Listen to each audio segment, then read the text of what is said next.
Can I have my whistle back? Oh. Please don't use it. Love it. Hey, Jim. Hey, Who has heard this sound before? Yeah.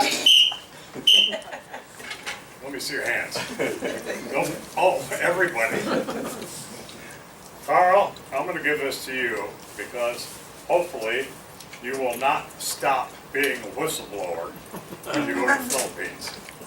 Right? Yeah. you know Good. that. You know that. All right, thank you. Okay, I stayed up late last night trying to think of something nice to say about you, Hard to do. and I had a terrible time. But I did come up with a few things.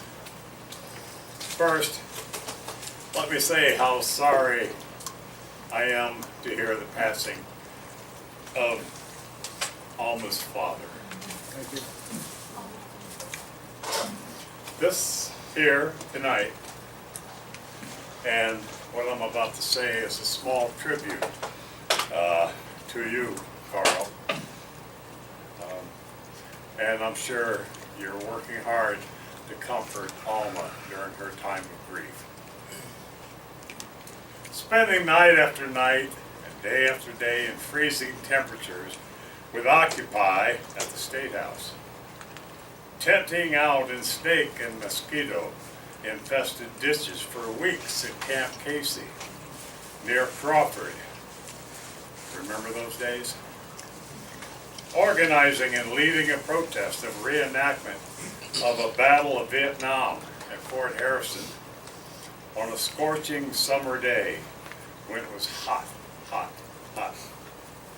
Marching in protest and shouting out against every war since Vietnam, including Grenada, Panama, the First and Second Gulf Wars, Libya, Afghanistan, Syria, the drone wars in Somalia and Yemen, and every other incursion by this government.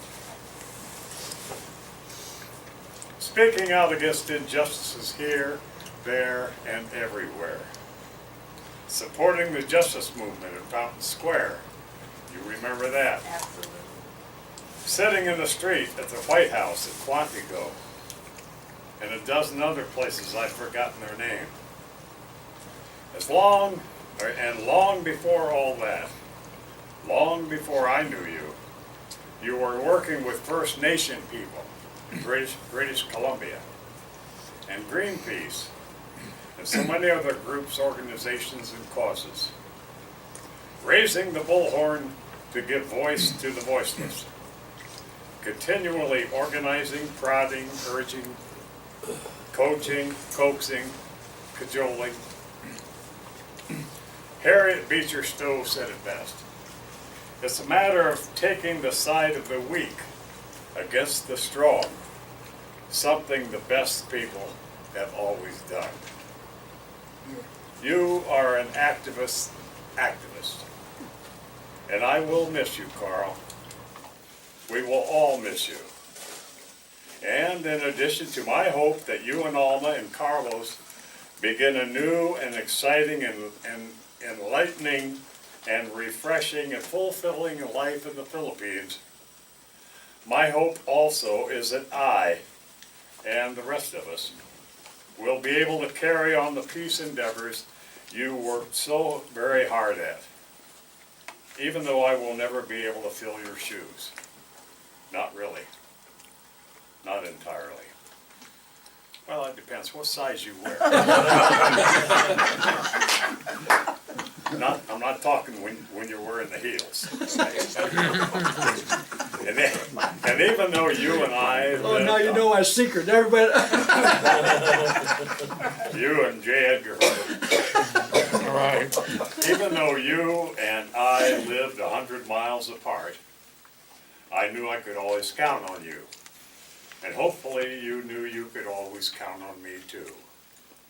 Even though now we will live 8,300 miles apart as the albatross flies, I don't ever want to lose touch with you. My brother, my compañero, my trusted friend. I wish the very best to you and your family, and peace, always continue working for peace. Thank you so much for Good statement. Good statement.